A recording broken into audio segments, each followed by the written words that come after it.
Good morning and welcome to Morning Brew on the Orion Talk Radio Network in 1650 AM, Tonawanda, New York.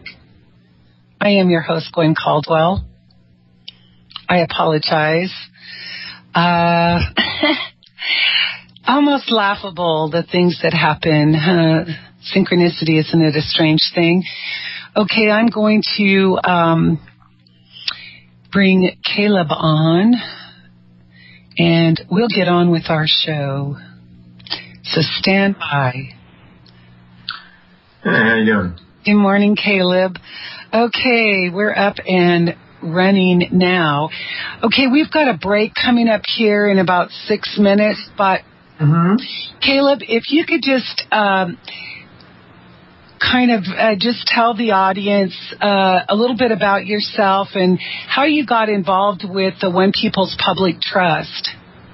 How far back in time do you want me to go? Whole narrative? Yeah, just an overview. The Reader's Digest version. Oh, okay. Well, basically, I was homeschooled all the way through high school. So I came from a very conservative family. My father was very much a libertarian, and we were homeschooled. So my dad was a really sharp computer guy. My mom was a zoologist, and she stopped being a zoologist to hang out and be a homemaker and spend time with kids, so on and so forth. So we were always really encouraged to be inquisitive and to be very curious. And so when I was growing up, we lived in a small farming community. And so when I was 15 or 16, my brother and I started going to these meetings. And it was, a bunch of older guys sitting around watching videos of this guy, that were probably shot in his 70s. He was talking about how to, deal with the court system and traffic tickets and so on and so forth. And to back up a little bit, when I was born, I didn't get a Social Security number because my dad said, no, we don't need this sheet of paper. We don't need your number. So anyway, I was hanging out on the farm, being a farm boy, trying to be a cowboy. I wanted to be a cowboy before NAFTA passed. I thought that life was extremely romantic. And so I had my little spread, had my 9 head. Yeah. Anyway, it was a good time. Anyway, NAFTA passed, and the price of 800-pound feeders dropped from 80-85 cents a pound to 40 or something ridiculous. So anyway, so much for being a cowboy. But I was exposed to this whole idea, growing up, and obviously I read a lot. I was really fascinated by warfare and strategy. And, Alexander the Great and Napoleon and Genghis Khan and Julius Caesar. And I was really fascinated by battlefield strategy. And so as I read about how these generals, moved their armies about and made decisions on attacking and so on and so forth, in World War I, World War II, all these things. Let me get rid of a phone call here. Hang on.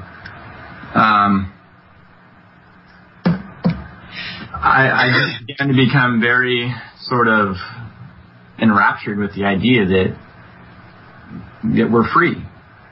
And you go back and you look at what the nobles did at the Magna Carta, and you look at what the founding fathers did with the Declaration of Independence. And all through time, you see this reoccurring theme that the responsibility of your existence belongs to you, and no one can take value from you without your permission. And if someone does take value from you without your permission, it's because you were unwilling to stand up to them. And standing up to them may cost you your life, as we see with the various peasant revolts in Europe, right after, say, the Black Plague and some of the nonsense that occurred with the Catholic Church. And just so everyone's clear, I don't hate the Catholic Church. They're just like any other organization that's been, unfortunately, incredibly corrupted. But, there was a lot of hospitals in this country that have a Catholic name, and I'm thankful for all the people that participated inside the Catholic Church. Even unbeknownst to them, they were involved in a corrupt organization.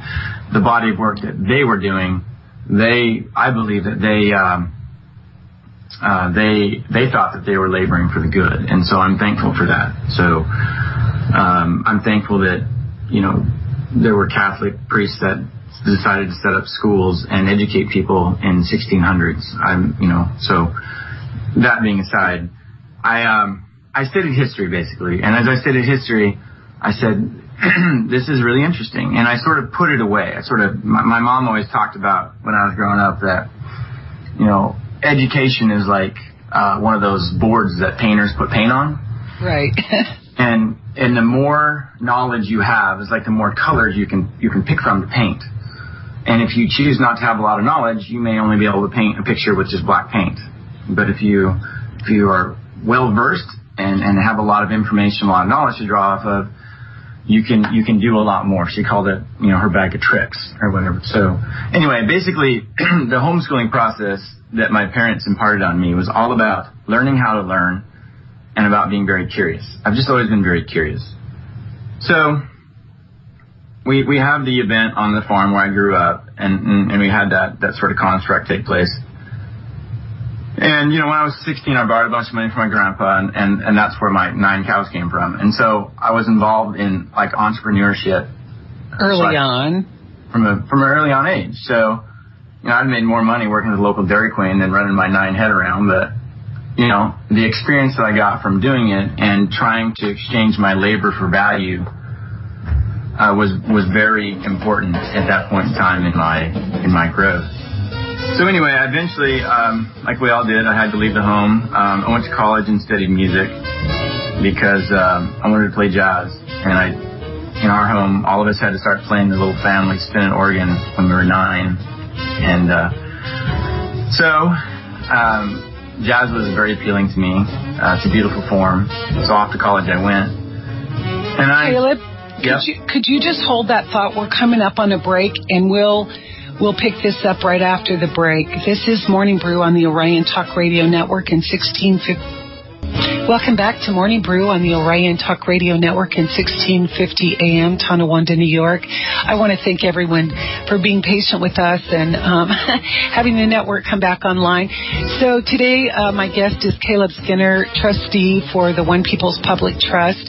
And when we went to break, Caleb, you were talking about going to school and studying music. So if you want to kind of just pick up right there. Yeah, so when I went to college, I didn't have a Social Security number. And I couldn't fit in their system unless I had a Social Security number. So I didn't really realize what I was doing at the time, so I went and got one. So then I studied music for a couple of years, and then went down that path until my music profs told me I should get a teaching degree. So I naturally went to figure out how much a teacher made and laughed, because I started programming when I was 9. So I became aware of technology at a very young age. And while I didn't become like a monster in high school, I was aware of it. So in college, I thought, well, I just want to play jazz, so I'll drop out of college and go get into the high-tech sector. So that's exactly what I did. So I did that, and then I actually was doing some work for a company when Y2K happened. So we were sitting around this, center waiting for the world to end, and we all knew it wouldn't. It was just all a big bunch of baloney. But what sort of triggered me was the tax bill I got for my triple time. And I thought to myself, how are all men created equal? Why is it that I have to pay this enormous penalty on my labor because I got paid triple time? Why aren't my streets paved in gold? Why do I ever hit a pothole? What on earth is going on? Right.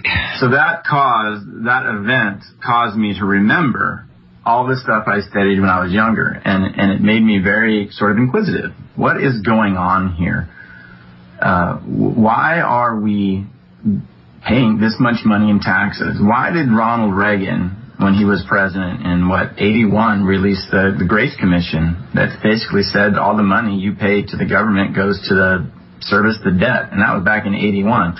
Where's all this money going? What is going on? What's going on with my country? And my grandpa fought in World War II, and I was very, patriotic, if you will, and all this. And so this led me down this enormous rabbit hole of study and research. And my research shifted from, studying wars and military strategy And then I began to study, why do wars ever get fought in the first place? For bankers. Exactly. And so then I began to realize, okay. For buying of the bankers at the expense of innocent soldiers thinking they're fighting for freedom. Right. I tried to go back through history and find a single war that was actually fought over real freedom. I couldn't find one. All I found was kings that were mad that their brother took the throne. I found popes that were upset that the local knights were out beating on each other, and so they sent them down to Israel to pick on our brothers, our Arab friends down there. I found bankers that were funding both sides of conflicts so that they could pocket the difference. I just found, every time I turned around, I found money and I found power, and I didn't find, oh, you're intruding on my freedom, back out of my yard. I found, I want what you have, and instead of getting to that position in an honorable fashion, I'll play the lowest common denominator card, or I'll just basically play a propaganda game, and we'll start a battle here, and we'll convince everyone that they have some sort of need to go to war. Like, you have to, I'm the Lord, so you have to take your plow and you have to beat it into a sword, and you have to come to war with me. Well, why? Well, because my honor's been violated. Well, why? Because this guy slept with my wife. Well, why? So I have to go die over that? I mean, this is silliness, you know. So I just, it didn't make sense to me. And then I started looking around our current society, and I couldn't figure out why. You go to any big American or European city, or even some in Southeast Asia, and you look up, and all the skyscrapers have bank names at the top. All of them do. Right. Except maybe in like Seattle, where you have the Microsoft building, and maybe some in the Silicon Valley. But anywhere else in the world you go, why is it that bank buildings always have their names at the top of these towers? And how is it that a bank that, you know, gives you 1 or 2% on interest and, you know, supposedly turns around and leases your money out, even though they're not supposed to. Banks aren't, in America anyway, supposed to lend out their their depositors' money. They're only supposed to lend out their shareholders. But let's say that they do. How are they lending my money out at 5%, giving me 2%, taking 3%, and building skyscrapers?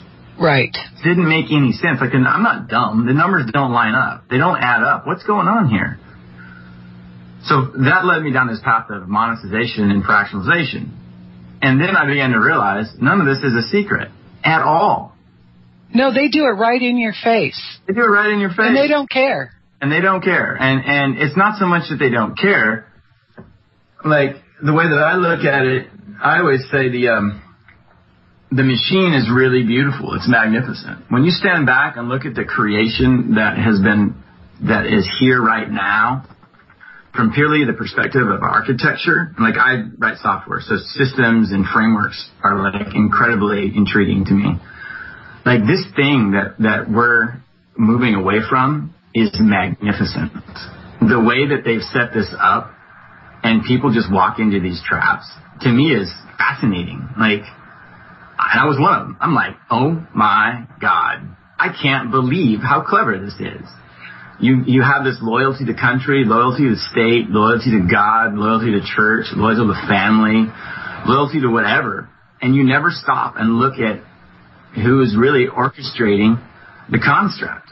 You know, who is setting the things in motion. You just say, well, by God, my grandpa fought in Italy in World War II. So I'm going to go over here and shoot at this person because they attacked New York.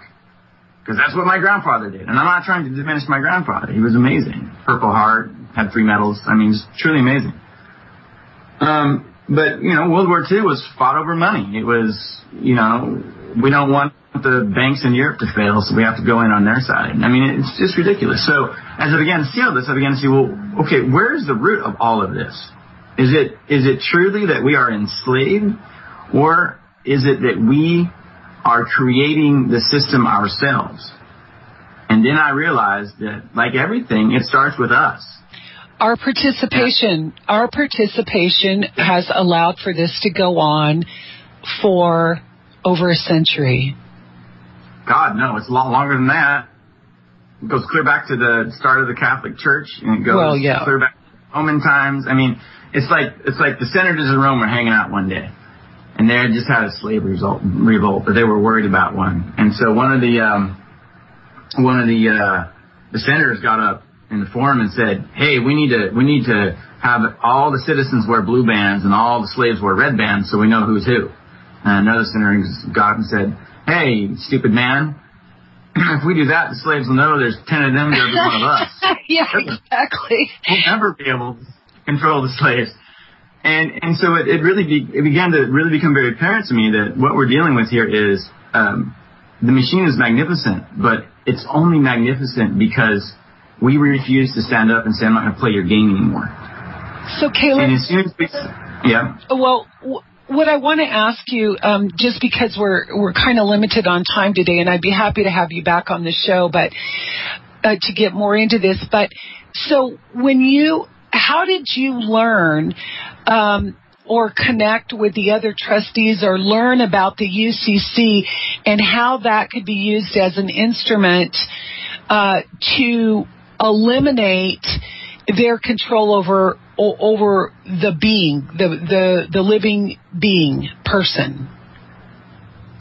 Well, I have a really good friend of mine who's an incredible networker, and he was introduced to Heather through a number of his connections. There's some people that are just really good at people, so that's how I ran into Heather.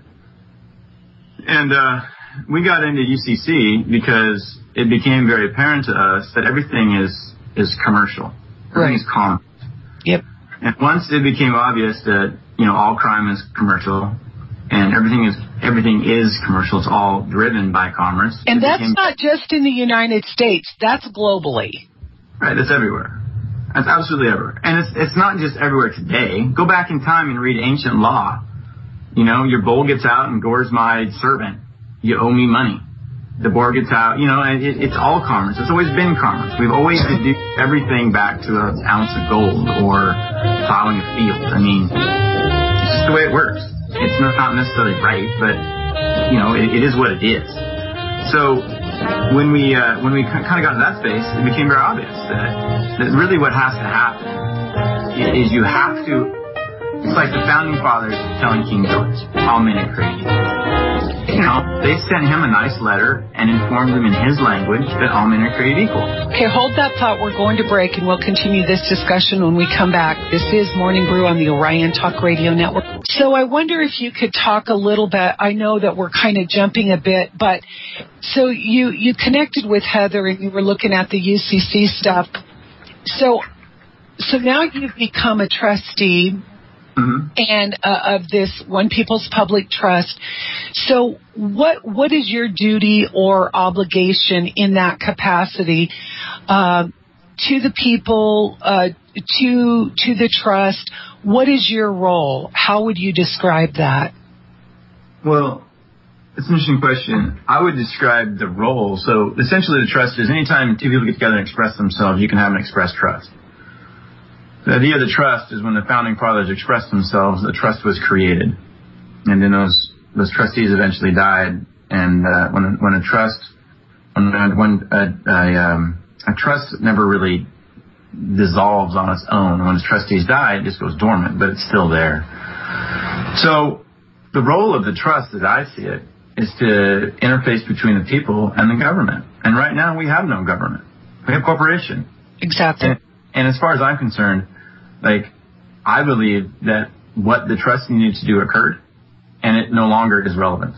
I really believe that. It doesn't need to be relevant. We don't need to be governed. I don't want to govern anyone, nor do I want anyone governing me.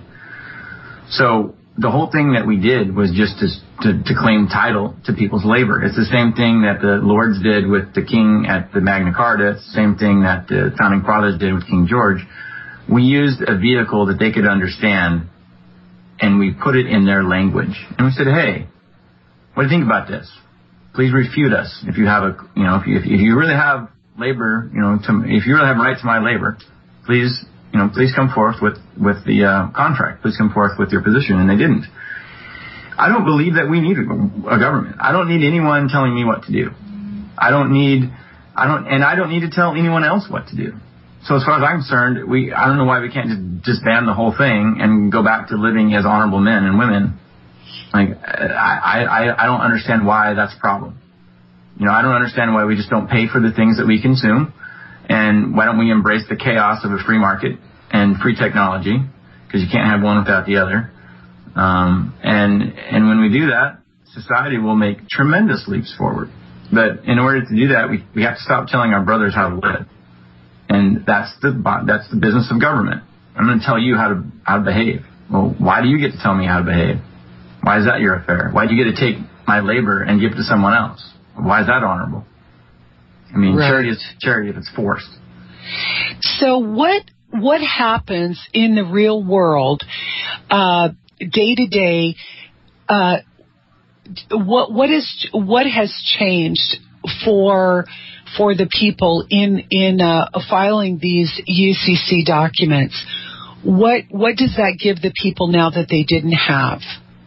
That's a good question. It doesn't give them anything they didn't already have, because the people already had their labor. Just like the king was never appointed by God. He was always appointed by the nobles. And all men have always been created equal. It wasn't that the founding fathers uncovered some new truth. It's always been that way, but it was never expressed. And so what the trustees did, and I believe they could have done it in any capacity, it just needed one people, one flesh and blood creation on this whole world needed to stand up and say, who are you? And where is my permission for you to use my labor? Well, see, and I think that's what people don't understand. They control us by our own consent, either wittingly or unwittingly, mostly unwittingly and under fraudulent terms, because that's what they do. But and because we aren't educated in our public school system to know the difference, And so we get sucked into these unwitting contracts under the UCC. So what, in my mind's eye, I have this idea of as a people, as beings, what we should be doing. Mm-hmm. And I'm just real curious for you to share your thoughts on that, because I think people have become so sucked in to this paradigm that they think that this trust is their ticket out. When they had the ticket all along, all they had to do was take it out of their pocket and use it. What are your thoughts on that? Well, we didn't see the Renaissance till the peasants stood up after the Black Plague and told the lords that they were going to get paid to work the land. And so if people want to see, and the Renaissance is an extremely fascinating thing to me, because if we look back at history, you see an explosion of knowledge and the Renaissance that followed. Those things were linked hand in hand. So you had like the printing press, and suddenly information's moving around, and all of a sudden you have these amazing things occurring that you have this exponential growth that didn't occur before. So now we have this incredible technology called the internet, but we have yet to see the Renaissance follow from this explosion of knowledge, which is fascinating to me. Like, I'm sitting here just scratching my head saying, when is the Renaissance going to hit? And the reason it hasn't happened yet is because we as a people, all of us, we have to stop waiting for someone else. Like, there's this notion that someone is going to show up riding a white horse with their hair flowing in the wind and rescue people. And it ain't going to happen. Because this is about the people standing up at an individual level and saying no. And so Heather is always constantly talking about doing and being and being and doing and doing and being. And the reality of it is, that's what we have to do. Like, the Wright brothers are a fascinating study. These are a couple of dumb kids from wherever they were from, one of the Carolinas, that learned how to fly. And they didn't have fancy educations, and they didn't have families with deep pockets backing them, and they didn't have countries writing them checks. Go study that block of time and look at how come they were successful. And go look at how rubber was invented. Some guy dropped some stuff on top of a stove because he was messing around in his garage, and he invents rubber. Albert Einstein comes up with the theory of relativity because he's riding through a square and looks up at a stop clock or a clock tower and is struck by this awesome inspiration. When we as people stop looking to the thing that currently is government, and the city council and the school board and this and that and the other, and start to look within and say, what can I do today to make my society better? Then it changes. Well, you and I talked about that. I don't see people living in gratitude. I don't see people viewing themselves as being abundant. We live in this deprivation mentality. We don't see people being in service in their own community. Everything is about self and my house, my car, my world, my kids, my family, and we've stopped interacting as a community on a really deep, imperative level, and that's one of the beauties that I see of the opportunity with Opt-in, is to expand ourselves to that point where we feel that necessity to interact as a community again, and to be in service and to assist in our community and to be in that place of gratitude and abundance, because all of that comes back in like kind. So let me give circle. Right. Let me give you an example, because I know we're running out of time here. I'm in software. So software has become this crazy monster, okay, where it now controls our lives because there's no limits on software. We've never come up with a protocol and said, as a software developer, this is how I'm going to conduct my affairs. So if you go back and look at Isaac Asimov and the 3 rules of robotics, Isaac Asimov, in his little genius mind back in the 40s or 50s or 60s, whenever he wrote that book, it's sitting on my bookshelf, comes up with these 3 rules of robotics, which is, hey, this is how robots need to interact with our human society. So that really resonated with me. So I ran off and came up with this thing that I call the VEX protocol, which stands for Virtual Extension of Self. So inside the VEX protocol, there's a series of rules that govern how software behaves. Okay? I'm not waiting around for some regulatory committee to come up and say, this is how this needs to work, or this is how this should happen, or this or that or the other. I'm just doing it. I know in your audience right now, there's 10 people that can each come up with their own protocol of how we should interact with our employees or our people that work for us, subcontractors, whatever it's called. How we should interact with the land. How we should interact with the animals. Look at the Native Americans, and every time, I studied their history, they would kill an animal and they would thank the Great Spirit for it, and they would offer some sort of like thankfulness to that animal for it dying for them, right? They had their own like thankfulness and gratitude. We just need to start putting these things in place and saying, and then aligning with them. Hey, I'm an honorable person. This is how I conduct my affairs. And society will change. You just have to stop giving all of your energy to that machine, to that magnificent, glorious machine that they've created. And as soon as you walk away from it, you're the linchpin. It falls apart. And it is falling apart. It already has fallen apart. I mean, it's amazing to watch. Caleb, thank you for being my guest today. We'll have to do this again because we did get cut short today.